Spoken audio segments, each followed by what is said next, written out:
नमस्कार दोस्तों। बिना सख्ती किए बच्चों पे अनुशासन लाना एक चुनौतीपूर्ण लेकिन बहुत ही महत्वपूर्ण काम है। अनुशासन का मतलब केवल सजा देना नहीं होता, बल्कि यह बच्चों को सही और गलत के बीच अंतर सिखाने और उन्हें सेल्फ डिसिप्लिन विकसित करने में मदद करना होता है। आइए इस वीडियो में कुछ तरीके जानते हैं जिनसे आप बिना सख्ती के बच्चों में अनुशासन विकसित कर सकते हैं।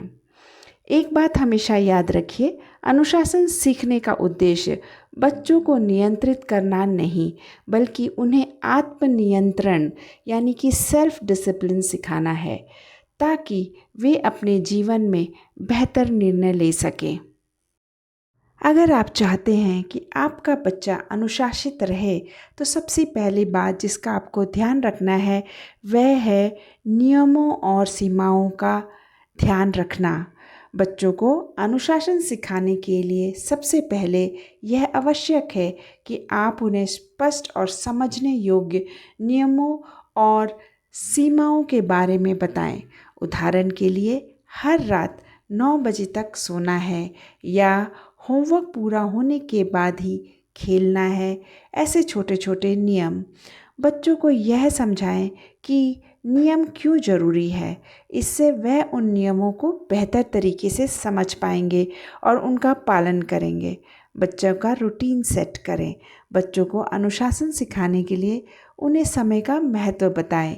बच्चे को सिखाएं कि हर काम सही वक्त पर किया जाना चाहिए, जैसे कि सुबह सही समय पर उठना है, रात को सही समय पर सोना है। इसके अलावा उनके नाश्ते, लंच व रात के डिनर के साथ ही कब खेलना और कब पढ़ना है यह भी तय करें। तय रूटीन के मुताबिक रहने से बच्चा अनुशासित रहता है। घर के लिए कुछ नियम बनाएं। हर घर के कुछ अलग नियम और कानून होते हैं। इसकी मदद से बच्चों में एक जागरूकता आती है कि हमें खेलकर समय पर घर जाना है, हमें घर में सबके साथ खाना बांटकर खाना है। ये नियम उन्हें समय का पाबंद और परिवार के नज़दीक लाने में मदद करते हैं, साथ ही उन्हें डिसिप्लिन भी सिखाते हैं। बच्चों को अनुशासित रखने के लिए जब भी नियम बनाने का निर्णय लिया जाए, तो उसमें बच्चों को इस प्रक्रिया में अवश्य शामिल करें। जब बच्चे नियमों के निर्माण में शामिल होते हैं, तो वे अधिक जिम्मेदारी से उनका पालन करते हैं। जब भी नियम बनाएं, उनसे पूछकर बनाएं कि आपके हिसाब से कितने बजे खाना चाहिए या खाना खाने के बाद क्या करना चाहिए, क्या उचित होगा, या अगर आप होमवर्क करने के बाद जो ब्रेक चाहते हैं खेलने का, वह कितनी देर का चाहते हैं। तो इस तरीके से उन्हें अनुशासन सिखाने का एक सकारात्मक तरीका है।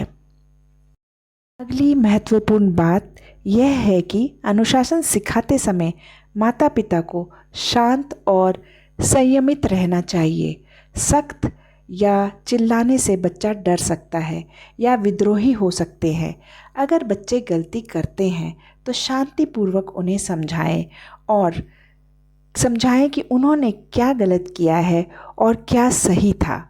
अगर बच्चा नियमों का पालन नहीं करता है, तो बिना गुस्सा हुए उन्हें अनुशासन का पालन करने के परिणाम के बारे में बताएं। और दूसरी बात, अगर लाड प्यार के कारण बच्चे ज़िद करना सीख जाते हैं, तो किसी चीज़ की चाह होने पर वह जब तक उसे हासिल नहीं कर लेते, तरह तरह के टेंट्रम देते हैं। लेकिन बच्चों की हर ज़िद को पूरा ना करें। ज़िद करने पर उसे डांटें नहीं। इससे उनका ज़िद करना कम नहीं होगा, बल्कि दूसरी बातों या कामों में उनका ध्यान लगाएं, ताकि वह अपनी ज़िद भूल जाए। कुछ अच्छी आदतें सिखाएं। बच्चों को अगर आप अपनी बातों के माध्यम से कुछ समझाने की कोशिश करते हैं, तो शायद ये बातें उन्हें समझ ना आए। लेकिन अगर आप उन्हें खेल खेल में ये चीज़ें समझाते हैं, तो ये बातें उनके जीवन का हिस्सा बन जाती हैं।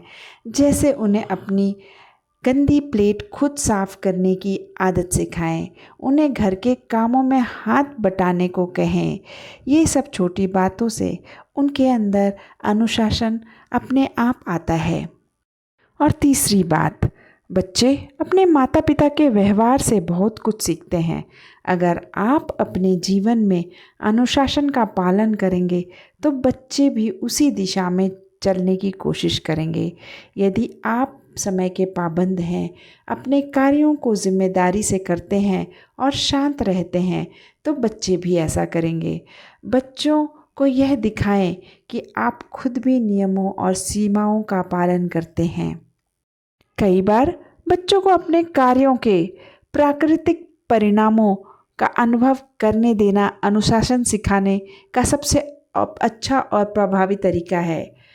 उदाहरण के लिए, यदि बच्चा अपने खिलौने को ठीक से नहीं रखता है और वह टूट जाता है तो उसे सिखाएं कि उसकी गलती के कारण यह हुआ है। आपको हर बार इसका पालन करना चाहिए। इसके अलावा और एक उदाहरण है कि यदि आप पौष्टिक भोजन नहीं खाते हैं तो आपको बाद में भूख लगेगी। बच्चों को हमेशा बताएं कि अच्छा करने पर क्या परिणाम होगा और कुछ गलत करने पर क्या अंजाम हो सकता है। किसी काम के लिए जब आप बच्चे को मना करते हैं तो वह समझ नहीं पाते कि आप उन्हें उस काम को करने से क्यों रोक रहे हैं। ऐसे में वह अक्सर आपके रोकने के बाद भी कई गलतियां करते हैं, लेकिन जब उन्हें अंजाम के बारे में पता होगा तो वह गलत काम करने से बचेंगे। सख्त सज़ा देने की बजाय उन्हें सिखाएं कि उनके कार्यों का परिणाम क्या हो सकता है। और अगली महत्वपूर्ण बात यह है कि बच्चों को हर समस्या का हल खुद ढूंढने में मदद करें। जब वे किसी समस्या का सामना करें तो उनसे पूछें, तुम्हारे हिसाब से इसका क्या हल हो सकता है। इससे उनकी सोचने और निर्णय लेने की क्षमता विकसित होगी। इससे वे अनुशासनहीन परिस्थिति में भी खुद से सही निर्णय लेने की कोशिश करेंगे। छोटे बच्चों के लिए टाइम आउट एक प्रभावी अनुशासन तकनीक हो सकती है।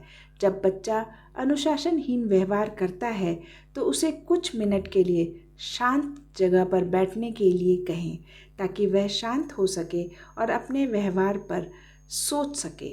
टाइम आउट के बाद बच्चे से उसके व्यवहार के बारे में चर्चा करें ताकि वह समझ सके कि उसने क्या गलत किया है और उसे कैसे सुधारा जा सकता है।